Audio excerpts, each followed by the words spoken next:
sa mga pong malakas na palakpak para sa ating Panginoon.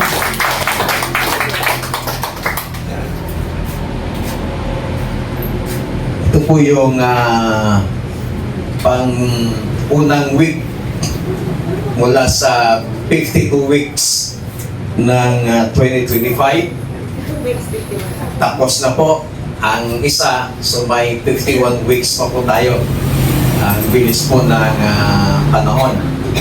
At muli ko pong babasahin yung atin pong teksto na binasa kanina sa NIV version. Hindi ko nga kung tayong lahat ay tumayo bilang paggalang po natin sa salita ng ating pong Panginoon. Philippians chapter 3 verses 12 to 14. Ganito po ang sinasabi. Not that I have already obtained all this or have already arrived at my goal, but I press on to take hold of that for which Christ Jesus took hold of me. Brothers and sisters, I do not consider myself yet to have taken hold of it, but one thing I do, forgetting what is behind and straining what is ahead, I press on toward the goal to win the prize for which God has called me heavenward in Christ Jesus. Pagpalain ng Panginoon ang kanyang nasalita natin pong nabasa. Maaari na po kayong umupo. Mula po sa talatang ito ay nais ko pong bigyan ng paksa ang mensahe ng Panginoon, pressing on. Or yung continue. Magpatuloy tayo na maglingkod sa Panginoon. Every New Year ay mayroon tayong mga tinatawag na gumagawa ng mga New Year's resolutions na ang dami nilang gustong mabago sa kanilang mga buhay. Kaya minsan ang tao nalilito. Kasi pag New Year, sasabihin nila, o bagong taon na, magbago ka na. Pag birthday naman niya, sana hindi ka magbabago. So nakakalito na po yung mga ginagawa po natin. At lahat naman tayo ay naghahangad na magkaroon ng malaking pagbabago sa ating mga buhay. Lahat naman po tayo ay naghahangad ng bawat isa po sa atin ay makaranas ng mga pagbabago sa ating buhay, lalong-lalo na itong taong 2025. Although nang sinasabi ng Chinese calendar na ang taong 2025 daw, ito ay tinatawag na Year of the Snake. Nako, agad kayo kahapsa. Delikado tayo nawagan na Year of the Snake na ito'y taong 2025. Pero hindi nyo ba alam na meron ding ibig sabihin sa Biblia ang snake? Ang ahas po ang isa sa mga pinakatusong hayop na nilikha ng ating Panginoon. At ang sabi pa ng Panginoong Hesus sa kanyang mga disciples, be wise like a serpent. So, in other side, in the positive side, yung tinatawag nilang Year of the Snake, dapat magkaroon tayo ng wisdom sa ating mga puso, sa ating mga buhay, upang tayo po ay makapagpatuloy na maglingkod sa ating pong Panginoon. And this New Year, God invites us to press on. Tayo po ay iniimbitahan ng Panginoon na magpatuloy. But ang tanong, how to press on? Paano tayo magpatuloy? Mula sa ating teksto, Apostle Paul give us 3 principles kung paano tayo makapagpatuloy sa ating paglilingkod sa Panginoon. Number 1, sa verse 14, I press on toward the goal to win the prize for which God has called me heavenward in Christ Jesus. Focus on the goal. Sino pong may mga layunin dito? Dapat para makapagpatuloy po tayo na maglingkod sa Panginoon, mag-focus po tayo sa goal, sa layunin po natin. Ano ba yung goal na sinasabi ni Apostol Pablo dito is to win the prize.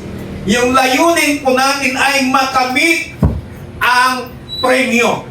Ang premyo niyan is Christ is our ultimate prize.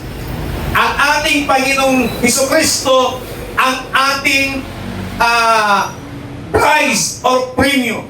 And Apostle Paul remind us that our goal is not temporary achievements but eternal life with Christ.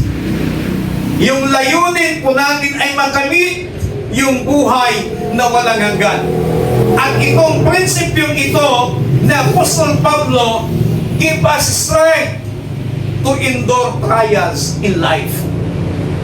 Hindi po lingid sa atin at we are not exempted na kahit tayo po yung mga Kristiyano, may mga trials, may mga problema na pinagdadaanan ng bawat isa. But kung alam mo yung layunin mo, kung nakafocus ka sa goal ng buhay mo na makamit mo yung premyo at yung premyo yan, yung eternal life na ibinigay ng ating Panginoong Hesukristo, kailanman wala sa bukabularyo mo ang tumigil na maglingkod sa Panginoon. Amen. Christ called us to live God's glory. We are called to live a life that glorifies Him and reflects His kingdom. Tayo po ay tinawag ng Diyos na mamuhay upang sa ganun ay maparangalan, maitaas ang iyang dakilang pangalan. Hindi ikaw ang maparangalan, hindi ikaw ang maitaas, kundi ang Panginoon. Dapat siya lamang ang maitaas lagi sa ating mga buhay na kung saan makikita, magre-reflect, mayroong replika sa ating mga buhay yung kaharian ng Panginoon. Ano ba yung kaharian ng Diyos? According to Romans, righteousness, peace, joy in the Holy Ghost. Yan po yung nasa kingdom ng ating Panginoon. Merong katuwiran, may kabanalan, merong kagalakan, may kapayapaan. Yan yung nasa kaharian ng Panginoon. At dapat yan din ang makita sa buhay natin bilang isang mananampalataya na tinawag ng ating pong Panginoon. Palakpakan natin ang Diyos. Pangalawang prinsipyo, para tayo po ay makapagpatuloy, forget the distractions. Ano pong sabi ni kapatid na Pablo dito po sa verse 13b? Ang sabi niya, but one thing I do, forgetting what is behind and straining toward what is ahead. Forgetting or forget the distractions. Ano ba yung mga distractions? Sa paglilingkod natin sa Panginoon, ang dami hong mga distractions. Noong taong 2024, ang dami hong mga distractions. But ang sabi ni Apostol Pablo, yung kanyang prinsipyo, kalimutan ang lahat ng mga nakakadistract. Amen? Amen. Iwan ko kung ano yung mga nakakadistract sa inyo. Iwan ko kung ano yung nagdi-distract sa inyo sa paglilingkod natin sa Panginoon. Ang sabi ni kapatid na Pablo, kalimutan ang lahat ng mga distractions na yan. Let go of the past failures. Sino pong mga may kapalpakan noong 2024? May mga failures sa buhay.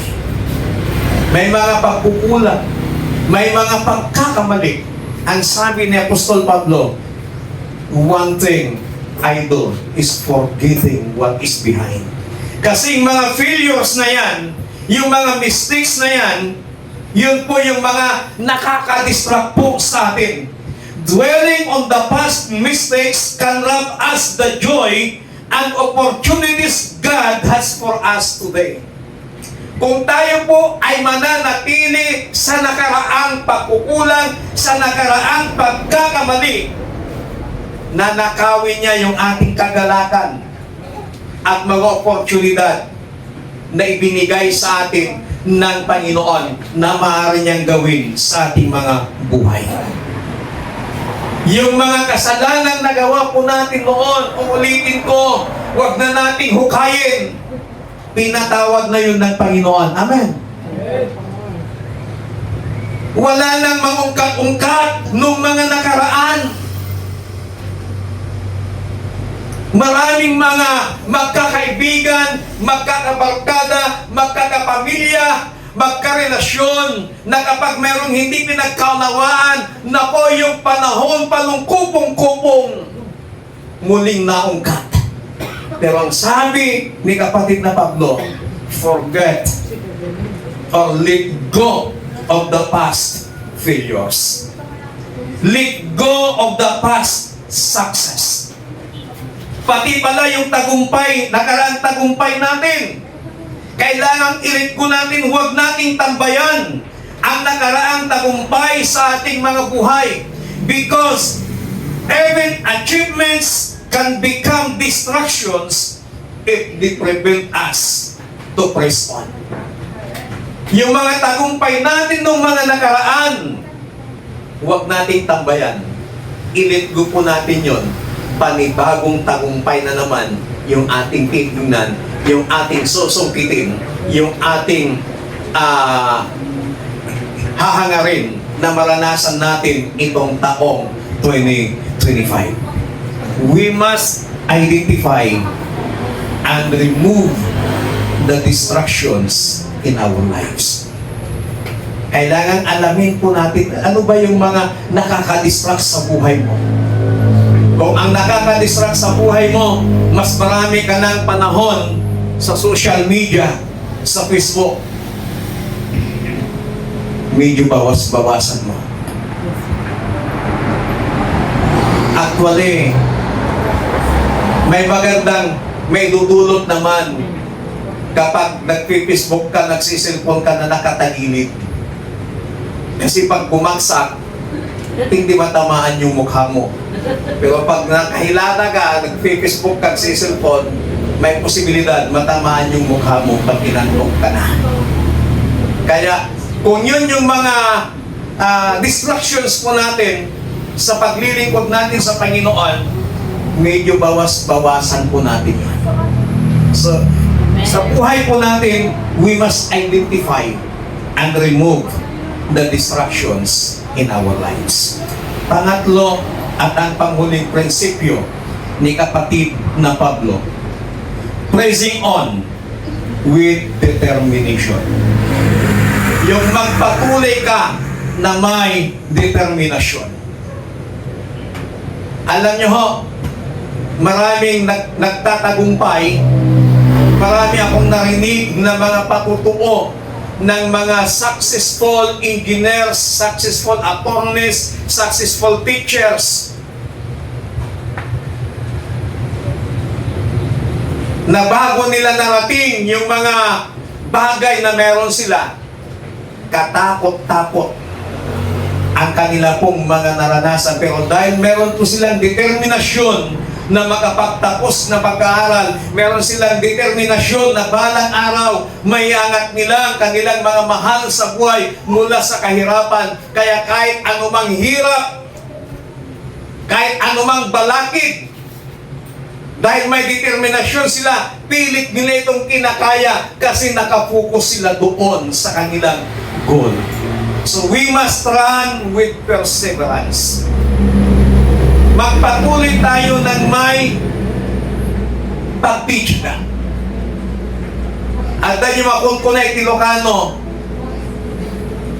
na wananos, kawanapit nga kunada.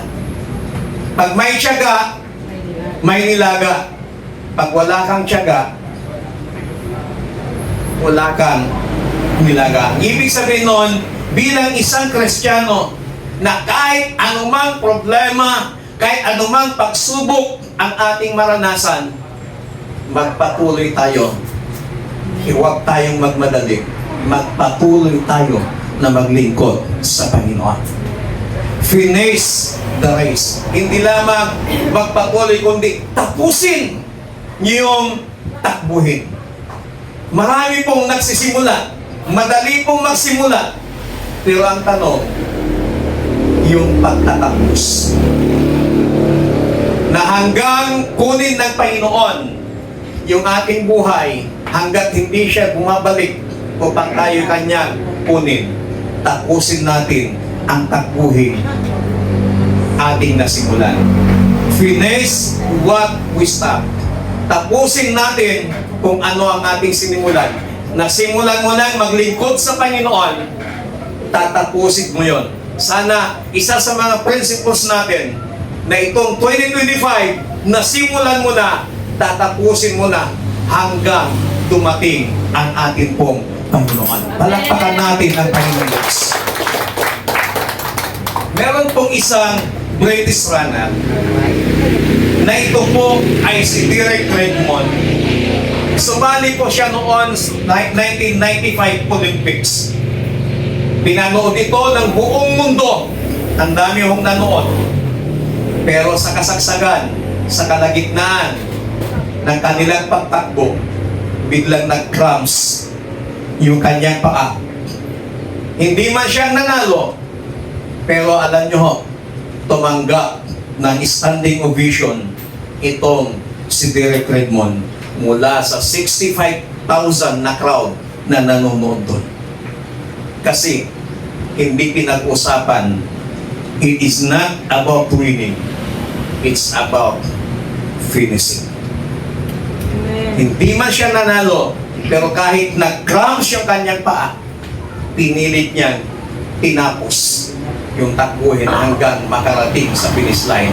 At doon, standing ovation, parang siya pang nanalo. Yung mga naunang nakarating sa finish line, walang palakpak ang mga tao. Pero nung si Derek Redmond ang dumating, napaika-ika na yung kanyang pagtakbo dahil Ilocano nagbutbut, isahan na.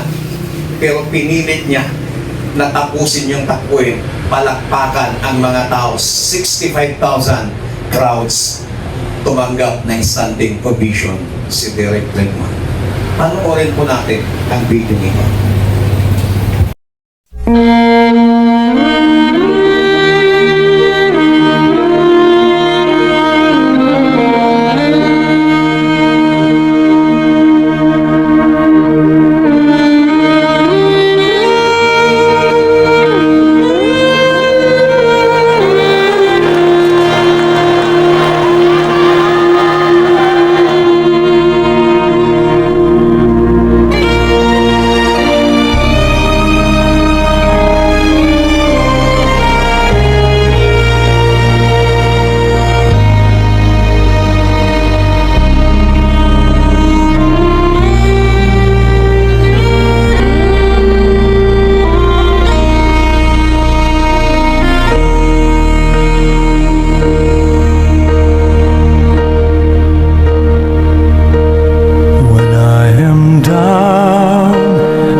Palagpagan po natin ang Panginoon.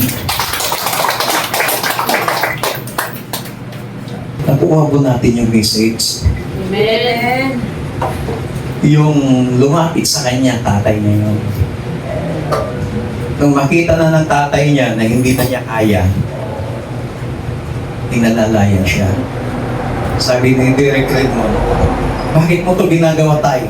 Hindi, tatapusin natin ang hanggang sa finish line, dalawa tayo.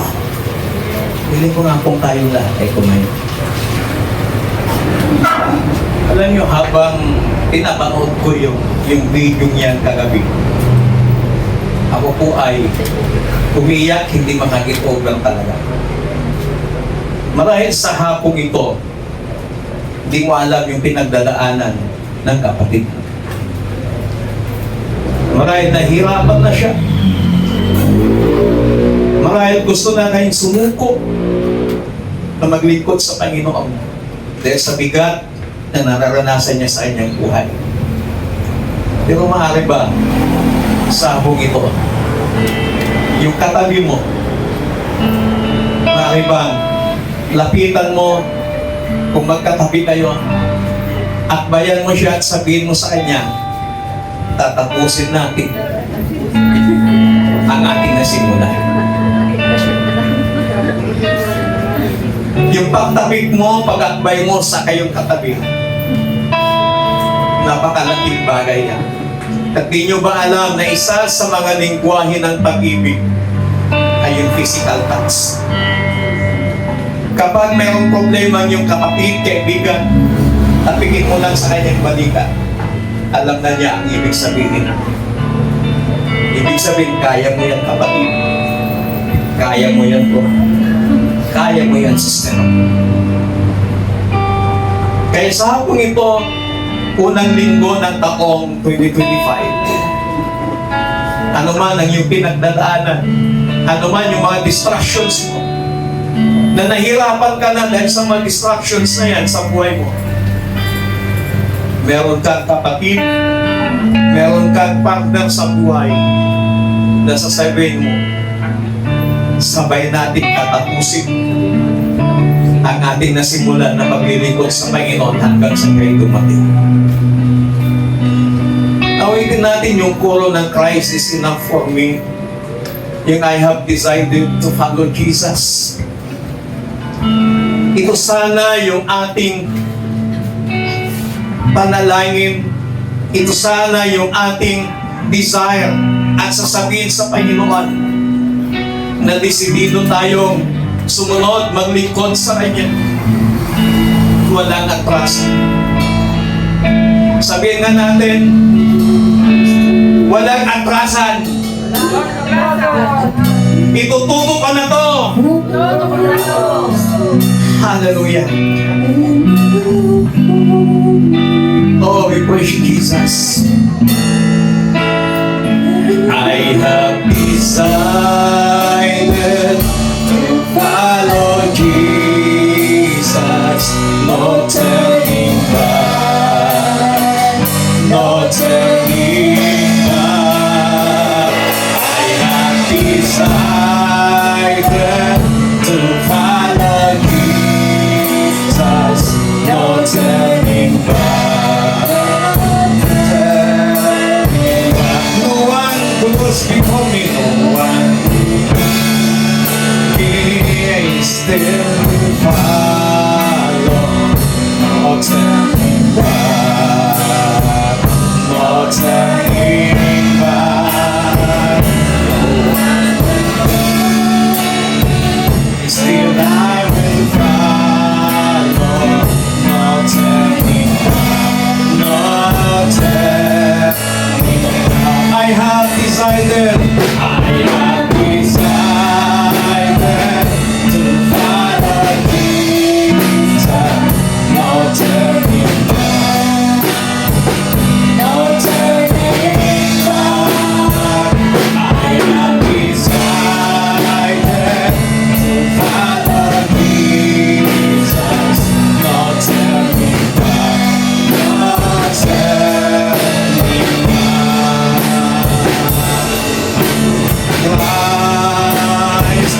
enough for me. Christ is enough for me. Everything I need is in everything I need. Christ is enough for me. Christ is enough for me. Everything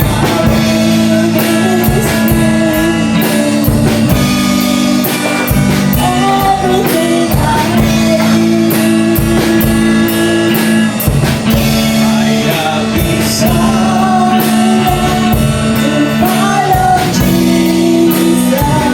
No turning back. No turning back. I have decided to follow Jesus. No turning back. No turning back. Kapatid, mula sa iyong kinakatayuan, marahil katulad tayong niliregray mo na yung pag-cramps ng kanyang mga paa.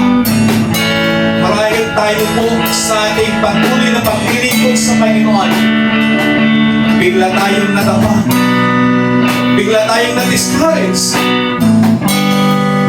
dahil sa dami ng mga problema at pagsubok na nararanasan. Ba't alalahanin mo na meron kang kasama umaalalay sa iyo na walang iba katulad ng kanyang tatay? Yan ay ang ating Panginoong Diyos. Sasamahan ka niya, anumang laban ang pinagdadaanan mo, ipaglalaban ka ng Panginoon. Na magiging doon sa kamatayan, hindi ka niya give out, hindi niya tayo binitawan. Ngayon pa kaya, nasimulan na natin maglingkod sa Panginoon. Dapat tatapusin natin ito hanggang sa dumating ang ating Panginoon at hanggang meron tayong buhay. Let's finish the race na ating nasimulan. Hallelujah. Panginoon, sa hapong ito, salamat sa iyong mga salita. Salamat sa mga prinsipyo ni Apostol Pablo kung papaano siya magpatuloy na maglingkod sa Panginoon. Dakilang Diyos, may mga distractions din po kami sa buhay. May mga past din po kami, may mga nakaraan din po kami sa aming mabuhay. Pangit man o hindi ang aming nakaraan. Lord, salamat sa prinsipyo ni kapatid ng Pablo nang sinabi niya is forgetting what is behind. Kinakalimutan niya ang lahat ng mga nakaraan, ang lahat ng kapaitan, ang lahat ng mga kabiguan, Panginoon. Dahil gusto ni kapatid na Pablo na magpatuloy, dahil meron siyang layunin, meron siyang goal na makamit. Ang goal na yon ay ang makamit niya ang buhay na walang hanggan na inyo pong ibinigay, ipinagkaloob sa bawat naniniwala at nananampalataya sa inyo. Panginoon, sa mga bawat pagsubok, sa mga bawat problema na pinagdadaanan ng bawat isa sa amin, Panginoon, sa hapong ito, Lord, help us. Patuloy mong iparamdam sa amin, Panginoon, na kasama ka namin, na hindi mo kami iiwanan. Hindi mo kami pababayaan, Panginoon. Sa ito, Lord, for these principles of one of your greatest apostle, salamat, Panginoon, sa iyong masalita. At makita mo nawa, Panginoon, ng bawat isa ng mga kapatid, ng mga members ng iglesyang ito, Panginoon, at ng bawat members ng Silugyo, wala pong umaatras, kundi nagpapatuloy tungo sa walang hanggan, Panginoon. Salamat po ng marami. We give you all the glory, praises, thanksgiving and adoration. In Jesus Christ's mighty name I pray. Amen. Palagpakan natin ng malakas ang Panginoon. Hallelujah.